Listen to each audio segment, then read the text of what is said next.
नमस्कार, स्वागत है आप सभी का। आप देख रहे हैं TV9 भारतवर्ष। मैं हूं खबरों में आपके साथ अंजलि और मेरे साथ मेरे सहयोगी समीर अब्बास भी रहेंगे। हम दोनों मिलकर आपको दिखाने वाले हैं दोपहर 12 बजे की बड़ी खबरें। और सबसे पहले जो बड़ी खबर है वो दिल्ली से, जहां दिल्ली सीएम आवास के बाहर हाई वोल्टेज ड्रामा हुआ है। संजय सिंह और सौरभ भारद्वाज सीएम आवास पहुंचे।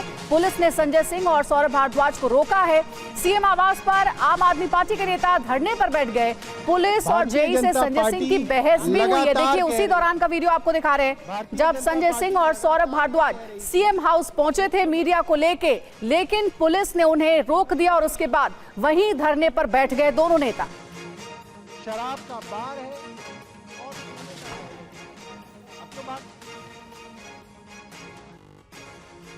तो सीएम आवास का ताला खुला तो बीजेपी की पोल खुल जाएगी, ये आरोप लगाया गया है, ये दावा किया गया है आम आदमी पार्टी के नेताओं की तरफ से। आखिर शीश महल का सच क्या है?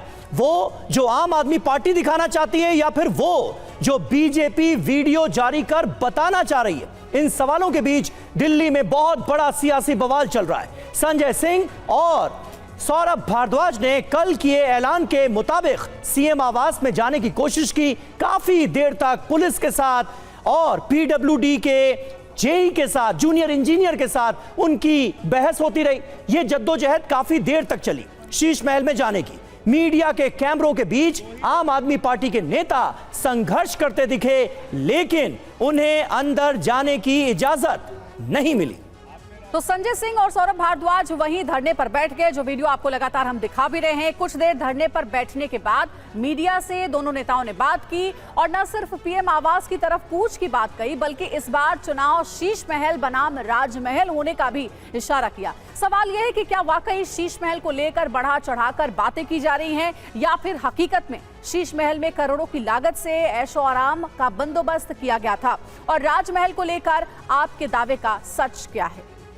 कोई भीड़ है हमारे साथ, तो दो लोग हैं ना हम लोग, तो आपने किस नियम के तहत आप कैसे रास्ता रोक देंगे? आप रास्ता रोक देंगे? कोई नियम कानून के तहत रोकेंगे ना। आप बताइए ना किस लिए रोक रखा है? पीछे हो जाए यार। आपके अधिकारी को बुलाइए, आप डीसीपी साहब है ना, उन्हें बुला लीजिए। साहब को बुलाइए। मुझे लग रहा है जॉइंट सीपी भी है शायद। जो भी है मैडम, बुलाइए ना। मैडम कौन है? जो भी है बुलाइए उनको। तो डीसीपी हैं, उनको दोनों को बुला लीजिए, दोनों ही हैं। किस नियम के तहत आपने रोक रखा है? हमने किस नियम का उल्लंघन किया है?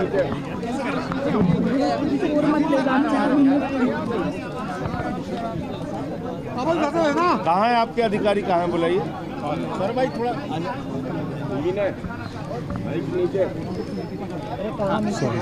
कोई बात नहीं सर। उनको आने में लेट लगेगा, बातचीत करने में। वो यहीं पे तो है। बुलाइए ना उनको। भाई बताएं। डीसीपी साहब को बुलाओ, डीसीपी साहब को, वो है ना वहाँ पे खड़े हुए, और एडिशनल डीसीपी मैडम भी है, उनको बुला दो यहाँ पे। मैडम,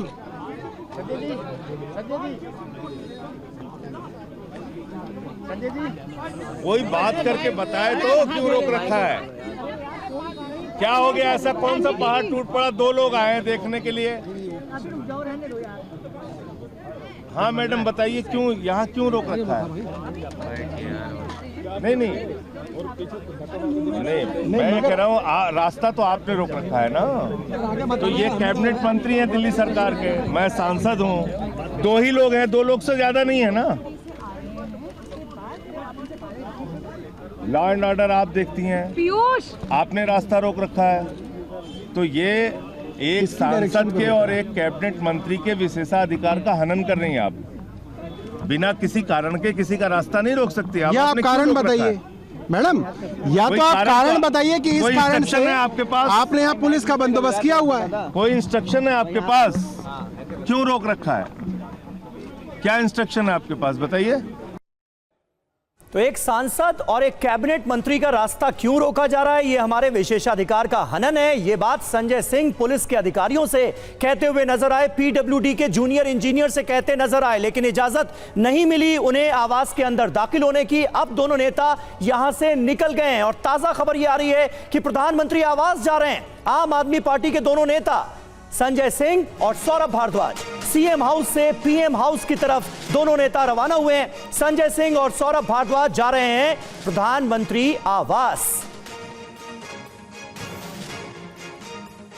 और हमारे साथ इस वक्त पीएम आवास से हमारे सहयोगी आमोद राय जुड़ चुके हैं। आमोद, हो क्या रहा है इस वक्त, क्योंकि मुख्यमंत्री आवास के अंदर दाखिल होने की इजाजत नहीं मिली संजय सिंह को, सौरभ भारद्वाज को, और दोनों नेता मुख्यमंत्री आवास से यह कहकर निकले हैं कि अब वो पीएम आवास जाएंगे।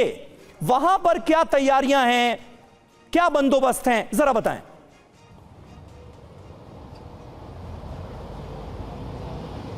देखिए समीर, आपने पूछा कि हो क्या रहा है, तो मैं कहूं कि चुनाव है और राजनीति हो रही है, तो ये कोई बड़ी बात नहीं होगी। और मैं सबसे पहले आपने जो कहा कि प्रधानमंत्री आवास के बाहर की तस्वीरें दिखा दूं, तो ये प्रधानमंत्री का आवास है, उनका ये एग्जिट गेट है और यहीं पर मिलने वाले जो आते हैं यहीं से वो अंदर से बाहर निकलते हैं और उनको मिलने का रास्ता इधर ही से निकलता है।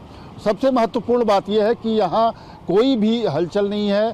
सुरक्षा गार्ड्स जो रेगुलर लगे रहते हैं उसी तरह से आज भी लगे हुए हैं।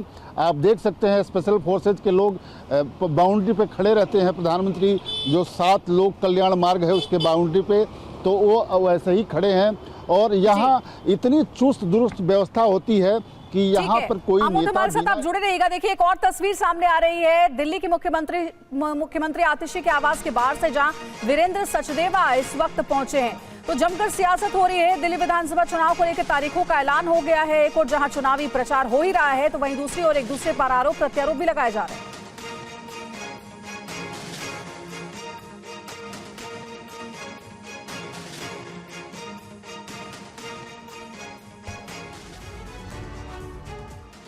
तो देखिए, कुल मिलाकर दिल्ली में महल पॉलिटिक्स जमकर होती हुई नजर आ रही है। शीश महल के आरोप बीजेपी की तरफ से लगाए गए मुख्यमंत्री आवास को लेकर अब आम आदमी पार्टी बार बार अपने आरोपों में जिक्र कर रही है राजमहल का। प्रधानमंत्री आवास को वो राजमहल बता रही है। संजय सिंह और संजय भारद्वाज जब सीएम हाउस पहुंचे तो वहां उनकी पीडब्ल्यूडी के जूनियर इंजीनियर से भी किस तरह बहस हुई, ये आप देखिए।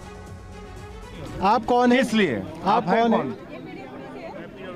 क्या है आप? अरे मैं यूडी मिनिस्टर हूँ दिल्ली गवर्नमेंट का। यही बताएगा कि एंट्री नहीं हो सकती एक मिनिस्टर की, है? क्या बात कर रहे हो तुम? तो तुमने पुलिस बुलाई है? तो किसने बुलाई है पुलिस? और तुम कौन होते हो ये कहने वाले कि कौन कहाँ जाएगा नहीं जाएगा?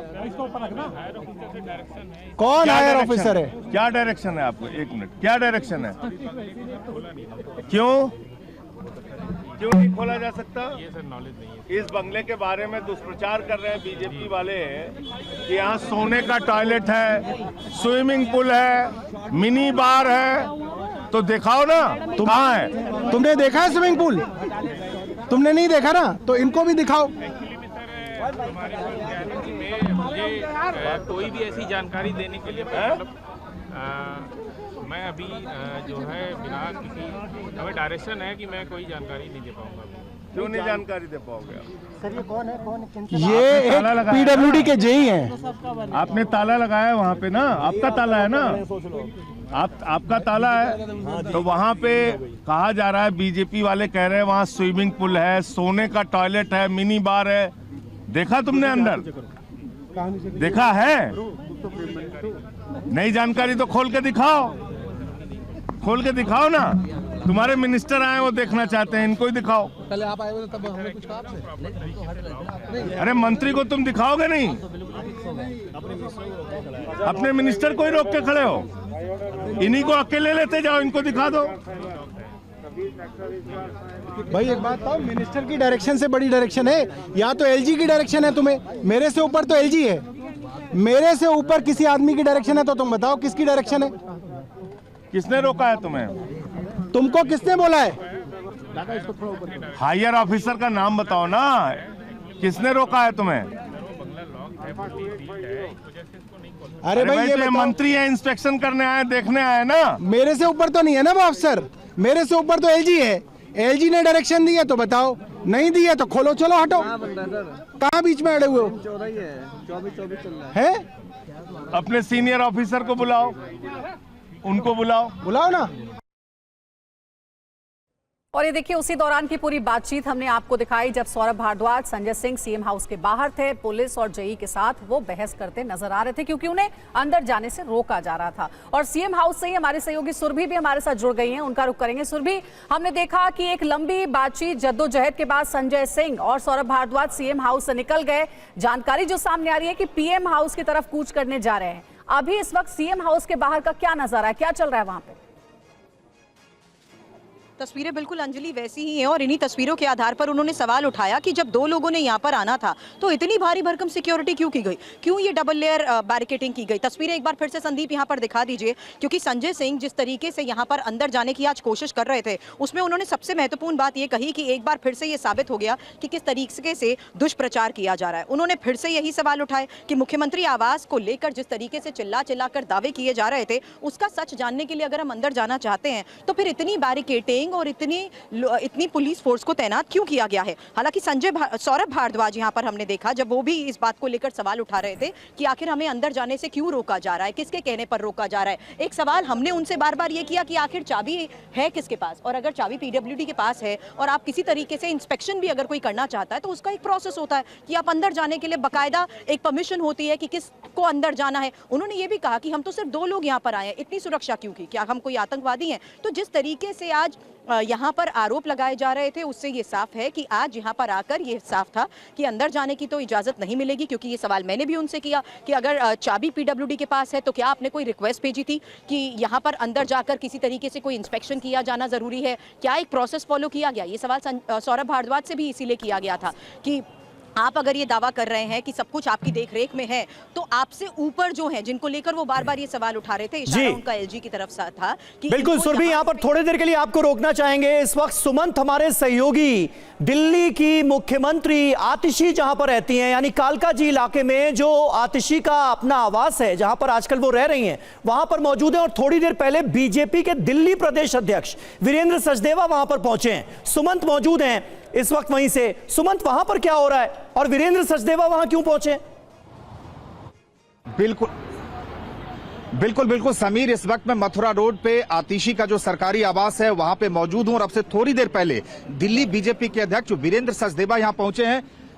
आप यहां सीएम जो आतिशी से के आवास पे आए हैं, क्या मकसद है यहाँ? मैं उनसे मिलने आया था कि आतिशी मार लेना जो दिल्ली के मुख्यमंत्री है उनको ये सरकारी आवास आवंटित है, तो मैं उनसे पूछने आया था कि एक आवास आपको यहाँ आवंटित है, कालका जी आप खुद रहती हैं जिसके बार बार वीडियो आते हैं, तो इस आवास में कौन रहता है जरा वो बता दें। तो यहाँ अंदर जाने से मना कर दिया कि जी हमें पता नहीं है यहाँ, वो भी मना करे कि हमें नहीं पता यहाँ कौन रहता है। इनके सरकारी अधिकारी भी कह रहे हैं कि हमें नहीं पता यहाँ कौन रहता है। आवास आतिशी मारलेना का आवंटित है और फिर उनको शीश महल भी चाहिए। तो मैं इस बंगले वाली देवी से पूछना चाहता हूँ कि हे देवी कितने बंगले चाहिए वो बताइए आप हमें। ये भी चाहिए, कालका जी वाला आपका अपना है या किराए का हमें नहीं पता, शीश महल भी चाहिए। और जब शीश महल दिया जा रहा था उस समय आपने लिया क्यों नहीं? 3 महीने तक आपने कोई बात नहीं की। तो सरकार के नियमों से चलेगी। नहीं, लेकिन वो तो आप पे सवाल खड़े कर रहे हैं ना। संजय सिंह और सौरभ भारद्वाज वहां पहुंच गए और वो कह रहे हैं कि जो आरोप भारतीय जनता पार्टी की तरफ से लगाए जा रहे हैं कि इसमें स्विमिंग पूल है, मिनी बार है, सोने के टॉयलेट है, वो दिखा दें आज। अरे भाई, हम तो कह रहे हैं ना, हम तो दिखाई रहे हैं। आप जब 2015 से 2024 तक उन सुविधाओं का लाभ ले रहे थे, संजय सिंह जब जेल से छूटकर आए जमानत पर तो सबसे पहले शीश महल में गए। सत्येंद्र सिंह जेल से छूटे, सत्येंद्र जैन, तो वो भी शीश महल में गए। मनीष सिसोदिया बाबू छूटे 17 महीने बाद तो वो भी शीश महल गए। स्वाति मालीवाल के साथ बदतमीजी हुई, वो भी शीश महल में हुई। अरविंद केजरीवाल जेल से बाहर आए, उन्होंने जाना ही था, उनका घर था। उन सब सुविधाओं को भोगने वाले संजय सिंह, उस सरकार में रह के उस शीश महल में आनंद उठाने वाले संजय सिंह, तब आपको याद नहीं आई थी कि मीडिया को शीश महल दिखाना है, मुझे सोने के टॉयलेट और या वॉश बेसिन ब्लॉक दिखाने हैं, मुझे वो महंगे पर्दे दिखाने चाहिए, मुझे जिम दिखाना चाहिए, मुझे वो मार्बल दिखाना चाहिए।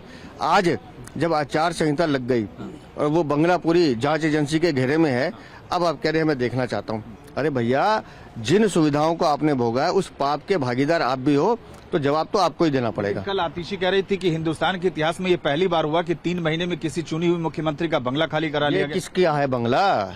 ये आतिशी ने खरीद लिया क्या? ये भी तो सरकारी बंगला उसके पास है ना, इसका जवाब देना पड़ेगा। और जब आपको कहा गया था कि 1 हफ्ते में पोजीशन लो, क्यों नहीं लिया? जवाब तो आपको देना है ना। और मैं तो ये पूछ रहा हूँ कि शीश महल में जब पीडब्ल्यूडी विभाग कह रहा है कि हमने पैसा नहीं लगाया, उसके अंदर जो आलीशान अय्याशी का माल लगा है वो पैसा कहां से है, उसका जवाब दें। लेकिन आप लोग उस पर सवाल करे हैं सीएम हाउस पे, तो वो पीएम हाउस की बात ले आए कि भाई पीएम हाउस को दिखाना चाहिए जनता को। मैं बताता हूँ, पीएम हाउस देखना दुनिया जाके देखती है। राजीव गांधी से लेकर आदरणीय नरेंद्र मोदी तक जितने प्रधानमंत्री हुए हैं, नरसिम्हा राव हुए, वीपी सिंह हुए, गुजराल साहब हुए, चंद्रशेखर जी हुए, श्रद्धेय अटल जी हुए, मनमोहन सिंह हुए, सब उसी में रहे हैं। वो एक सरकारी दर्जा प्राप्त आवास है जिसमें सरकार अपने पैसे से खर्च करती है। शीश महल में किसका पैसा लगा है, अरविंद केजरीवाल, उसका जवाब दें। आखिरी सवाल, क्या लगता है कि वो लोग जो आज गए और जो कोशिश कर रहे हैं, चूंकि आप लोग लगातार इस मुद्दे को, पीएम ने भी बोला शीश महल को लेके, एचएम ने भी बोला, अपनी चोरी, अपने पाप और अपने भ्रष्टाचार को छुपाने का एक छोटा सा प्रयास भरा संजय सिंह और राघव चड्ढा का, जिसमें वो सफल नहीं होंगे। बिल्कुल। तो आपने देखा समीर कि किस तरह से ये थे दिल्ली बीजेपी अध्यक्ष वीरेंद्र सचदेवा, और जो आधिकारिक आवास, जो सरकारी आवास जो आतिशी को अलॉट है बतौर मुख्यमंत्री मथुरा रोड पे, आप सामने, मैं अपने कैमरामैन से कहूंगा ये तस्वीरें दिखाई, देखिए उनके नाम का नेम प्लेट भी यहाँ लगा हुआ है और आतिशी के नाम पे ये जो बंगलो है वो है। और अब बीजेपी अध्यक्ष ये सवाल पूछ रहे हैं कि जब ये सरकारी बंगला एक था और जब पोजीशन दिया गया था 6 फ्लैग स्टाफ रोड का, तो फिर उसका पोजीशन क्यों नहीं लिया गया? और आखिरकार बिल्कुल ये सवाल पूछा गया है वीरेंद्र सचदेवा की तरफ से, और मैंने कालका जी कह दिया था, क्योंकि कालका जी में मुख्यमंत्री आतिशी आजकल खुद रह रही हैं, वो उनका अपना आवास है। मथुरा रोड में एक आवास उनके लिए अलॉट हुआ है जहां से सुमंत मौजूद थे, वीरेंद्र सचदेवा से बात कर रहे थे, और शीश महल कहा जा रहा है मुख्यमंत्री के आवास को, जहां पर अरविंद केजरीवाल रहा करते थे। अंजलि। बिल्कुल, तो देखिए 3 सहयोगी हमारे सुरभि, आमोद और सुमंत, आप तीनों का बहुत धन्यवाद हमें पूरी जानकारी देने के लिए। तो ये बड़ी अपडेट आपको हमने दी। और देखिए शीश महल पर बीजेपी का एक पोस्टर भी जारी हुआ है और पोस्टर के जरिए वार किया गया है। बीजेपी का 3 पोस्टर जारी करके आम आदमी पार्टी पर हमला, शीश महल से बैठकर दिल्ली को लूटने की साजिश, ये बीजेपी ने कहा है। कोरोना जैसी आपदा में करोड़ों का शीश महल बनाया, दिल्ली के हर विभाग में घोटाले हो रहे हैं। तो ये देखिए बीजेपी की तरफ से ये पोस्टर जारी किया गया है और आम आदमी पार्टी पर बड़ा हमला बोला गया है।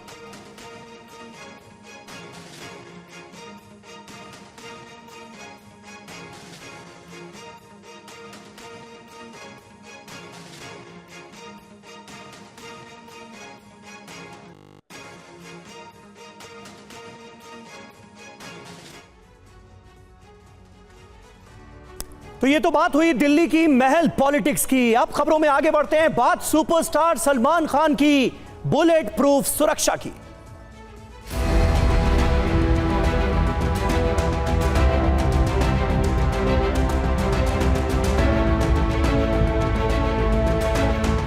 हम अदालत में भी जाएंगे, न्यायालय में भी जाएंगे, तो मुझे यकीन है कि इस देश का जुडिशियल सिस्टम मुझे, मेरे परिवार को जरूर जस्टिस देगा।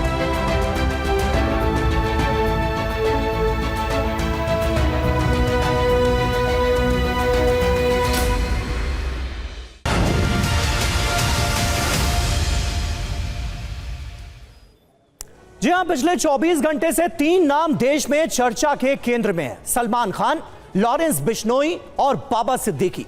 ये तीनों नाम न सिर्फ चर्चा में हैं बल्कि सोशल मीडिया में भी ट्रेंड कर रहे हैं।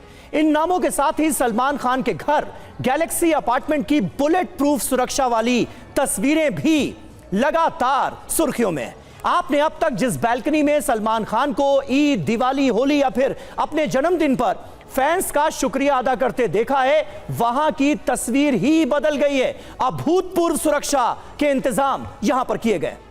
जी हां, और ऐसे में सवाल भी उठने लगे हैं कि आखिरकार ऐसा क्या हुआ कि सलमान खान की सुरक्षा का जिक्र होने लगा। क्या इसका सीधा कनेक्शन बाबा सिद्दीकी हत्याकांड से है? इसी पर होगी आज की बात। और पहली अपडेट आपको जो दे रहे हैं हम मुंबई से ही है, जहां सलमान खान के घर की सुरक्षा बढ़ा दी गई है और बताया जा रहा है कि गैलेक्सी अपार्टमेंट में जो गैलरी है वहां पर बुलेट प्रूफ कांच की दीवार लगाई गई है। देखिए ये ब्लू कलर की जो दीवार आपको दिखा रहे हैं, ये दरअसल बुलेट प्रूफ कांच लगाई गई है एक दीवार के रूप में। गैलेक्सी अपार्टमेंट के बाहर 3 पुलिस चौकी बनाई गई है।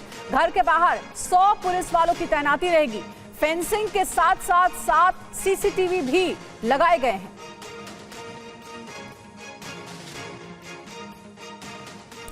तो कुल मिलाकर सुपरस्टार सलमान खान के घर गैलेक्सी अपार्टमेंट को ऐसा लग रहा है जैसे किसी किले में तब्दील कर दिया गया है। क्या क्या हुआ है, किस तरह से सुरक्षा में इजाफा किया गया है, ये आप देखिए। गैलेक्सी अपार्टमेंट की सुरक्षा में जबरदस्त इजाफा किया गया है।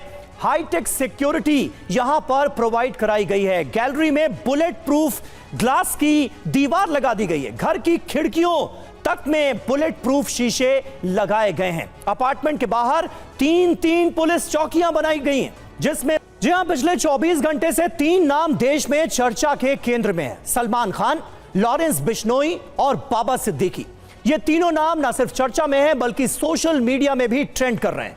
इन नामों के साथ ही सलमान खान के घर गैलेक्सी अपार्टमेंट की बुलेट प्रूफ सुरक्षा वाली तस्वीरें भी लगातार सुर्खियों में।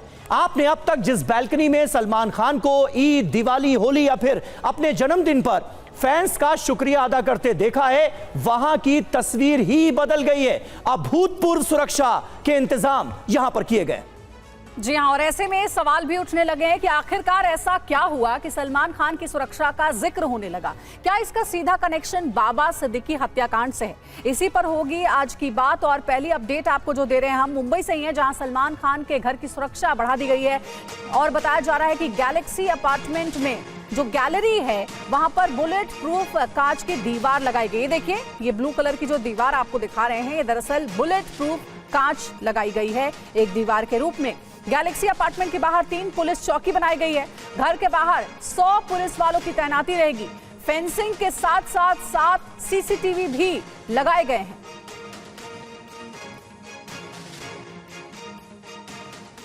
तो कुल मिलाकर सुपरस्टार सलमान खान के घर गैलेक्सी अपार्टमेंट को ऐसा लग रहा है जैसे किसी किले में तब्दील कर दिया गया है। क्या क्या हुआ है, किस तरह से सुरक्षा में इजाफा किया गया है, ये आप देखिए। गैलेक्सी अपार्टमेंट की सुरक्षा में जबरदस्त इजाफा किया गया है। हाईटेक सिक्योरिटी यहां पर प्रोवाइड कराई गई है। गैलरी में बुलेट प्रूफ ग्लास की दीवार लगा दी गई है। घर की खिड़कियों तक में बुलेट प्रूफ शीशे लगाए गए हैं। अपार्टमेंट के बाहर 3 पुलिस चौकियां बनाई गई हैं, जिसमें पुलिस वाले हर वक्त मौजूद रहेंगे। 100 से ज्यादा मुंबई पुलिस के जवानों की यहां पर तैनाती की गई है। हाई सिक्योरिटी वाले 7 सीसीटीवी कैमरे भी लगाए गए हैं। आज तक किसी भी फिल्मी सितारे को इस कदर सुरक्षा नहीं मिली जितनी अब थ्रेट के बाद सलमान खान को मिली। तो ये पूरी जानकारी हमने आपको दी और अब सलमान खान के घर से देखिए हमारे संवाददाता जयप्रकाश सिंह की ताजा रिपोर्ट। फिल्म अभिनेता सलमान खान के बांद्रा वेस्ट के गैलेक्सी घर के बाहर फेंसिंग और कांच की दीवार बनाने का काम जारी है। और ये जो कांच की दीवार है कोई मामूली दीवार नहीं है, ये बुलेट प्रूफ कांच की दीवार है। और ये दीवार इसलिए बनाई जा रही है क्योंकि लगातार सलमान खान अपने फैंस को जो है इसी गैलरी से मिलते हैं, इसी गैलरी में आके हाथ दिखाते हैं। ईद का वक्त हो या दिवाली का वक्त हो या फिर उनके जन्मदिन का वक्त हो, सलमान खान इसी गैलरी में आते हैं जहाँ पर ये कांच की दीवार बनाई जा रही है और फेंसिंग लगाई जा रही है और वो अपने फैंस को जो है अभिवादन करते हैं। सबसे बड़ी बात यह है कि सलमान खान के बेहद करीबी बाबा सिद्दीकी जो विधायक थे, उनकी हत्या लॉरेंस बिश्नोई गैंग ने की। और लॉरेंस बिश्नोई गैंग के खिलाफ मुंबई पुलिस ने स्पेशल मकोका कोर्ट में जो चार्जशीट दाखिल की है उसमें जो 3 महत्वपूर्ण कारण बताए हैं बाबा सिद्दीकी की हत्या के। पहला कारण सलमान खान से दोस्ती बताई गई है, यानी सलमान खान कितने करीब थे बाबा सिद्दीकी के, उसका जिक्र मुंबई पुलिस ने अपनी चार्जशीट में किया है। जब भी ईद होती थी बाबा सिद्दीकी के बांद्रा वेस्ट के घर पर सलमान खान और शाहरुख खान उस ईद में जरूर जाते थे। तो क्यों बढ़ाई गई है सलमान खान के घर की सुरक्षा, आइए आपको यह भी बताते हैं। जेपी घर के बाहर से आपको बता रहे थे कि वहां पर क्या क्या किया गया है। लॉरेंस बिश्नोई के टारगेट पर सलमान खान हैं। इसके अलावा बाबा सिद्दीकी मर्डर केस में चार्जशीट दायर की गई है और इस चार्जशीट में सलमान खान का भी जिक्र है। साफ तौर पर यह कहा गया है कि क्योंकि सलमान खान को बिश्नोई गैंग के जो शूटर्स थे वो टारगेट नहीं कर पाए, इसलिए उनके खासम खास बाबा सिद्दीकी को टारगेट किया गया। और सलमान खान के घर के सामने पुलिस की चौकसी कैसी है, आपको दिखाते हैं एक और रिपोर्ट।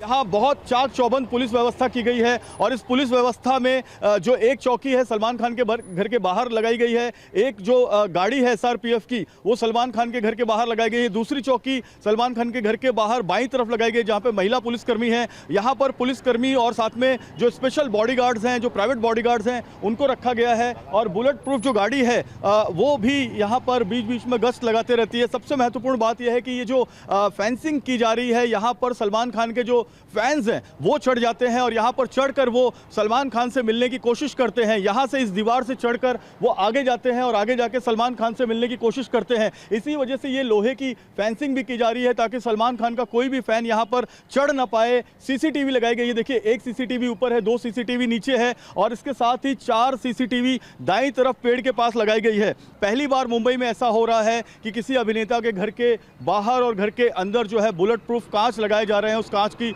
जो दीवार है वो बनाई जा रही है। इतनी बड़ी तादाद में पुलिसकर्मी यहाँ पर मौजूद हैं और इस तरफ आने वाला जो रोड है वो एक तरफा कर दिया गया है। तो सलमान खान के घर के बाहर सुरक्षा और चाक चौबंद की गई है और इसकी जो प्रमुख वजह है वो बाबा सिद्दीकी की हत्या है और दूसरी प्रमुख वजह है लगातार सलमान खान को अभी भी धमकियों का दौर जारी है। पनवेल में जो उनका फार्म हाउस है वहाँ भी रैकी की जा चुकी है, ऐसा इस चार्जशीट में कहा गया है और सलमान खान को लेकर मुंबई पुलिस हाई अलर्ट पर है। कैमरामैन सुभाषीष के साथ जयप्रकाश सिंह, TV9 मुंबई। और इस बीच बाबा सिद्दीकी के बेटे ज़ीशान सिद्दीकी का बड़ा बयान सामने आया है। उन्होंने चार्जशीट को हाई कोर्ट में चुनौती देने की बात कही है। चार्जशीट को मानने से इनकार किया है ज़ीशान सिद्दीकी ने और कहा है कि चार्जशीट में एक तरह का फेक नैरेटिव सामने रखने की कोशिश की गई। तो पता चल रहा है कि अनमोल बिश्नोई का नाम आ रहा है और कोई ये भी लॉरेंस बिश्नोई का नाम आ रहा है और कह रहे हैं कि इसमें बिल्डर का कोई एंगल नहीं है, SRA का कोई एंगल नहीं है। तो ये सब चीज़ों से मैं सहमत नहीं हूँ। तो ये बहुत दुर्भाग्यपूर्ण है और आगे के जो लॉ एंड ऑर्डर के मुंबई और महाराष्ट्र के लिए ये बहुत गंभीरता से उसको देखना चाहिए। और अगर आप कह रहे हो कि बिल्डर लॉबी इसमें रूल आउट करते हो तो मेरा ये क्वेश्चन है कि क्या आपको अनमोल बिश्नोई ने यह कहा है कि आप ये अज्यूम कर रहे हो? बहुत अच्छे दोस्त रहे हैं देवेंद्र फडणवीस साहब, जो आज मुख्यमंत्री साहब भी है, होम मिनिस्टर भी है, उनके पास भी जाऊंगा और हम अदालत में भी जाएंगे, न्यायालय में भी जाएंगे और मुझे यकीन है कि इस देश का जुडिशियल सिस्टम मुझे, मेरे परिवार को ज़रूर जस्टिस देगा। तो इस हत्याकांड के पीछे जो बिल्डर लॉबी वाला एंगल है उसे बिल्कुल नजरअंदाज किया जा रहा है पुलिस की तरफ से। ये आरोप लगा रहे हैं ज़ीशान सिद्दीकी। ज़ीशान सिद्दीकी मुंबई पुलिस की चार्जशीट को हाई कोर्ट में चुनौती देंगे। ऐसे में आपको यह बताते हैं कि इस चार्जशीट में है क्या। देखिए डिटेल पूरी आपके सामने। 4590 पन्नों की ये पूरी चार्जशीट है और इसमें गवाह जो हैं उनकी संख्या है 210। पुलिस के बड़े अधिकारियों से बात कीजिए तो वो ये कहते हैं कि जब 210 गवाहों की गवाहियां इसमें डाल दी गई हैं तो ये केस को लटकाने की कोशिश आमतौर पर पुलिस की भाषा में माना जाता है। 26 आरोपी गिरफ्तार किए गए हैं, 3 आरोपी वांटेड हैं अभी भी इस पूरे केस में। अब देखिए हत्या की 3 बड़ी वजहें क्या बताई गई हैं इस चार्जशीट में। पहला, सलमान खान से करीबी, क्योंकि बाबा सिद्दीकी को इस वजह से एलिमिनेट किया गया, उनकी हत्या इसलिए की गई क्योंकि वो सलमान खान के करीबी थे। दूसरी बड़ी वजह, अनुज थापन की आत्महत्या का बदला। अनुज थापन बिश्नोई गैंग का एक मेंबर, बिश्नोई गैंग का दबदबा और खौफ बढ़ाना भी इस हत्याकांड के पीछे बड़ा मकसद बताया जा रहा है। 10 बड़ी बातें जल्दी से आपके सामने। सलमान खान को नुकसान नहीं पहुंचा पाने का गुस्सा था, खींच थी, जिसकी वजह से इस हत्याकांड को अंजाम दिया गया। सलमान के करीबी बाबा सिद्दीकी को टारगेट किया गया क्योंकि सलमान खान को टारगेट नहीं कर पाए शूटर्स। बाबा सिद्दीकी का बेटा ज़ीशान सिद्दीकी भी टारगेट पर था। 3 शूटर धर्मराज, गुरमेल, शिवकुमार ने इस हत्याकांड को अंजाम दिया। अपने साथी अनुज थापन की आत्महत्या का इन्होंने बदला लिया। अनुज थापन सलमान खान के घर गोली चलाने में आरोपी था, बाद में उसने खुदकुशी कर ली थी। पहला प्लान गणपति विसर्जन के दिन मारने का था, यह भी पता चला है। विसर्जन में बाबा सिद्दीकी के नहीं पहुंचने से प्लान फेल हो गया। 17 लाख की सुपारी शूटर्स को हवाला के जरिए पहुंच भी गई थी, यह भी जिक्र है। लॉरेंस का भाई अनमोल बिश्नोई सिद्दीकी हत्याकांड का मास्टरमाइंड बताया गया है, जो कनाडा में या तो फिर अमेरिका में मौजूद है। उस अनमोल बिश्नोई को मास्टरमाइंड बताया गया है इस हत्याकांड का। और अब आगे बढ़ते अगली खबर का रुख करेंगे। यूपी के लखीमपुर खीरी में शख्स की मौत पर हंगामा हुआ है। पुलिस पिटाई से शख्स की मौत का आरोप लगाया जा रहा है। समाजवादी पार्टी के अध्यक्ष अखिलेश यादव ने ट्वीट किया है वीडियो में परिवार को धमकाते दिखे हैं पुलिस अधिकारी और यह भी कहा है अखिलेश यादव ने कि बीजेपी हृदयहीन पार्टी है।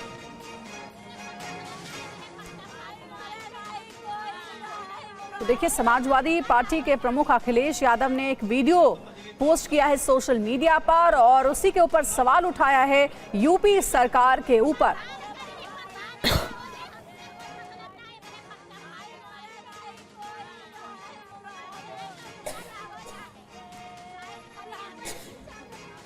तो देखिए, ये अहम खबर आपको बता रहे हैं। अखिलेश यादव ने, समाजवादी पार्टी के मुखिया ने एक वीडियो ट्वीट करते हुए लिखा है, देखिए कैसे यूपी पुलिस हिरासत में मारती है और फिर परिवार को धमकाती कैसे है। अखिलेश यादव ने जिस वीडियो को ट्वीट किया है उसमें क्या है ये आपको दिखाते हैं।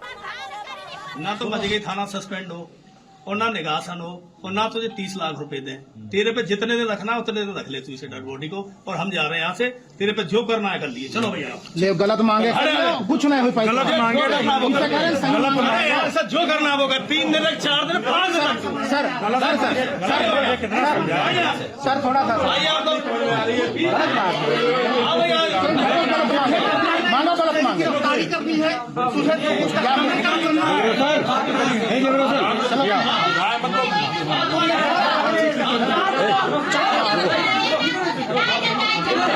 जगरोसन, इधर आओ। और अब आपको एक और वीडियो हम दिखाते हैं जिसमें युवक की मौत के बाद हुए हंगामे के दौरान एक पुलिसकर्मी एक शख्स को खुलेआम धमकाते हुए दिखाई दे रहा है। इसको कनेक्टर के भाव बिकवा दूंगा, बचा लेना। वो तो लगाओ जाम, जा 6306 को कनेक्टर बना दूंगा, जा लगाओ जाम। मेरी गाड़ी में टक्कर मार रहे हैं, मेरी गाड़ी में टक्कर, मेरे ऊपर गाड़ी चला रहे हैं। अभी लौट के जाऊंगा थाने में तो बताऊंगा, ठीक है ना। बहुत बड़ा तुम वो हो सूरमा, हमें पता है बहुत बड़ा सूरमा हो तुम। गाड़ी चढ़ा रहे हो मेरे ऊपर, सूरमा नहीं है इंसान। तेरे ऊपर 307 को गाड़ी चढ़ा रहा था, मेरे ऊपर वो हाथ करके। वो फोटो है मेरे पास, चढ़ा देगा। तो देखिए, पुलिस और लोगों के बीच किस तरह से झगड़ा हुआ है ये हमने आपको दिखाया। पुलिस वाले साफ तौर पर कहते हुए नजर आ रहे हैं कि 307 का मुकदमा तुम्हारे ऊपर लगा दूंगा। आइए जानते हैं ये पूरा मामला है क्या, इसकी पूरी डिटेल हम आपके सामने रखते हैं। 6 जनवरी को शराब तस्करी में दरअसल एक युवक को पकड़ा गया। पुलिस हिरासत में इस युवक की मौत हो गई। परिजनों का आरोप है कि पुलिस ने इतनी पिटाई की कि लड़के की जान चली गई। पुलिस का दावा है कि हार्ट अटैक की वजह से इस युवक की मौत हुई है। रेड के दौरान भागते हुए उसे हार्ट अटैक आया था, यह पुलिस का वर्जन है। पुलिस के खिलाफ परिजनों ने शव के साथ प्रदर्शन किया है। आरोपी पुलिस वालों के खिलाफ एक्शन की मांग की गई है और उसी दौरान जो बहसा बहसी हुई है उसका वीडियो अखिलेश यादव ने भी ट्वीट किया है। लखीमपुर खीरी में युवक की मौत को लेकर पुलिस का बयान भी सामने आया है। पुलिस की ओर से क्या कहा गया है सुनाते हैं आपको। सूचना प्राप्त हुई कि 4 व्यक्तियों द्वारा अवैध शराब बनाई जा रही थी, जिनमें से एक व्यक्ति थाना मजगई पर पंजीकृत गैंगस्टर एक्ट के अभियोग का वांछित था। प्राप्त सूचना पर पुलिस के पहुंचने पर गैंगस्टर एक्ट के अभियोग का वांछित रामचंद्र उर्फ लालता भागने लगा, जिसकी संदिग्ध परिस्थितियों में गिरकर बेहोश हो गया। आरक्षियों द्वारा पकड़े गए 3 अभियुक्त एवं रामचंद्र को सीएससी निगासन ले जाया गया, जहां चिकित्सकों द्वारा उसे मृत घोषित कर दिया गया। मृतक के परिजनों द्वारा लगाए गए आरोपों की जांच की जा रही है एवं पीएम रिपोर्ट के आधार पर आवश्यक विधिक कार्रवाई की जाएगी। और आइए अब खबरों में आगे बढ़ते हैं। डोनाल्ड ट्रंप को अमेरिकी राष्ट्रपति की शपथ लेने में महज 12 दिन का समय ही बाकी रह गया है, लेकिन ट्रंप ने अभी से यह तय कर दिया है कि उनके दूसरे शासनकाल के क्या अहम एजेंडे रहने वाले हैं। 1 महीने पहले तक यह मजाक लग रहा था कि ट्रंप कनाडा और ग्रीनलैंड को अमेरिका में मिलाना चाहते हैं, लेकिन अब ऐसा लग रहा है कि ट्रंप अपने इस एजेंडे को लेकर बहुत गंभीर है। आज कनाडा और ग्रीनलैंड पर अपडेट आई है। ट्रंप ने यह साफ कर दिया है कि वो ग्रेटर अमेरिका के लिए बेहद गंभीर है। डोनाल्ड ट्रंप कनाडा को 51वां राज्य कह चुके हैं और अब ट्रंप ने एक मैप जारी किया है।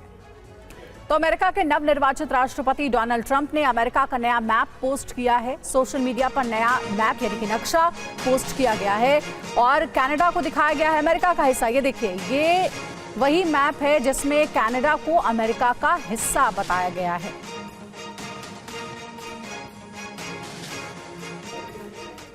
तो पहले जो बात मजाक लग रही थी अब वो सीरियस हो चुकी है, गंभीर हो गया है मामला। डोनाल्ड ट्रंप ने खुद मैप पोस्ट कर दिया है जिसमें कनाडा को वो अमेरिका का हिस्सा बता रहे हैं। डोनाल्ड ट्रंप का बड़ा ऐलान, मैक्सिको की खाड़ी का नाम बदलेंगे, नाम बदलकर अमेरिका की खाड़ी करेंगे, ये कहा है ट्रंप ने। राष्ट्रपति पद की शपथ के बाद बदले जाएंगे नाम, अमेरिका मैक्सिको पर टैरिफ लगाएगा। ट्रंप का बड़ा ऐलान, मैक्सिको लाखों प्रवासियों को अमेरिका आने से रोके, ये कहा है ट्रंप ने।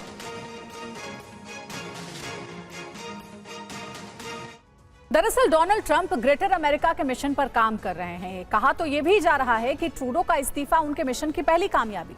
ट्रंप की मंशा ग्रीनलैंड को डेनमार्क से वापस लेने की है। इस मिशन पर वो अपने बेटे ट्रंप जूनियर को ग्रीनलैंड भेज भी चुके हैं। ट्रंप का सपना पनामा नहर पर कब्जा करना भी है, और ये सब हो गया तो फिर अमेरिका क्षेत्रफल के लिहाज से दुनिया का सबसे बड़ा देश बन जाएगा।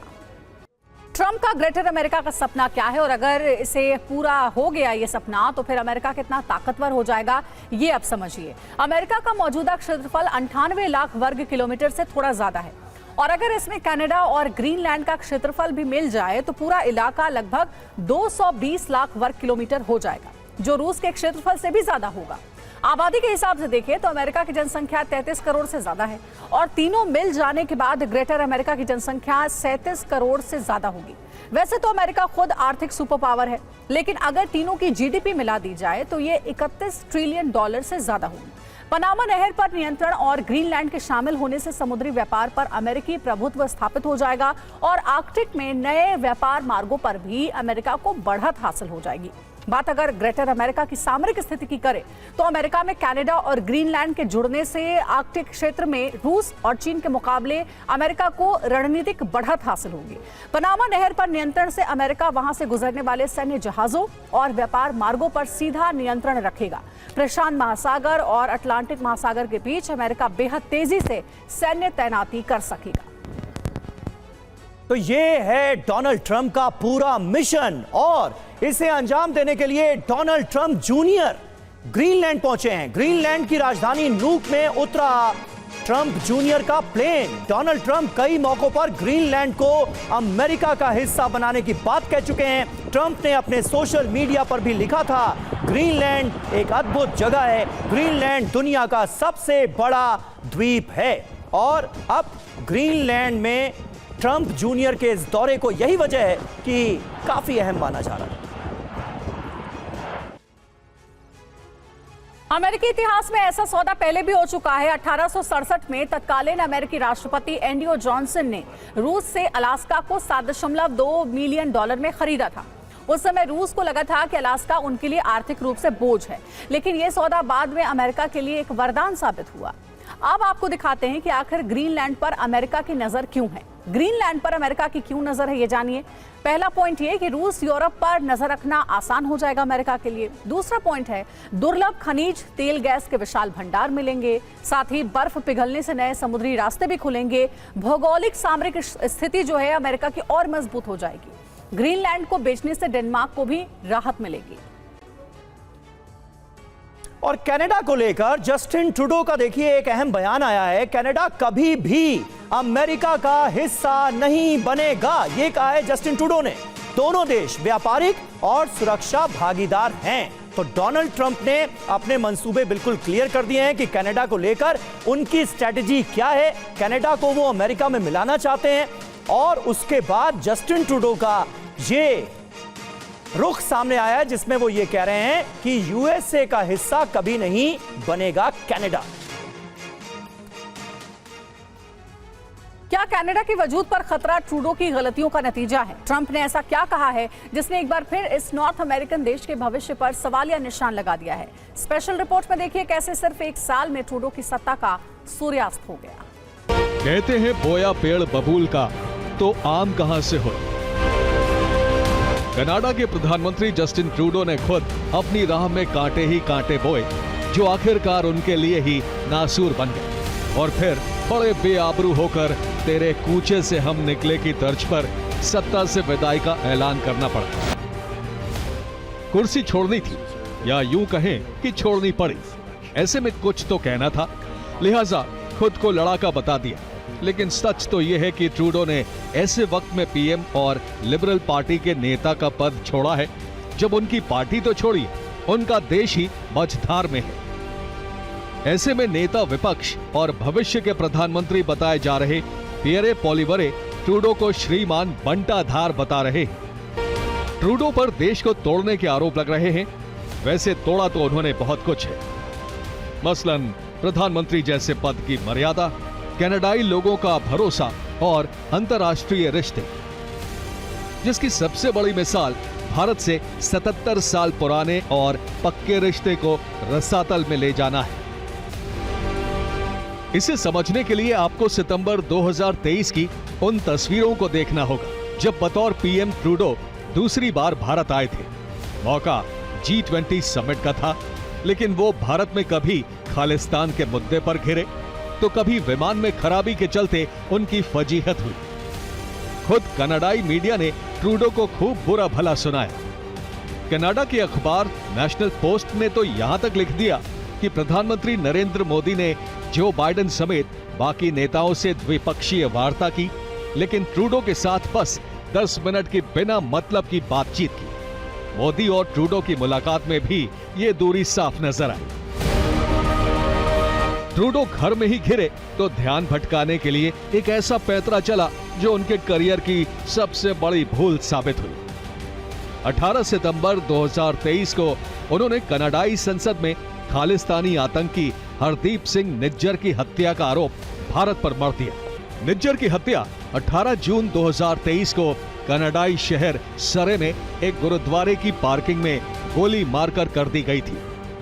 इसके बाद 18 सितंबर 2023 को कनाडाई संसद के निचले सदन हाउस ऑफ कॉमन्स में पीएम ट्रूडो ने निज्जर की हत्या का आरोप भारत सरकार पर लगाया। फिर 18 अक्टूबर 2023 को कनाडा ने भारतीय अधिकारी पवन कुमार राय को निष्कासित कर दिया। अगले ही दिन यानी 19 सितंबर 2023 को भारत ने भी कनाडा के एक अधिकारी को देश से बाहर जाने का आदेश जारी किया और कनाडा के आरोपों को गलत बताया।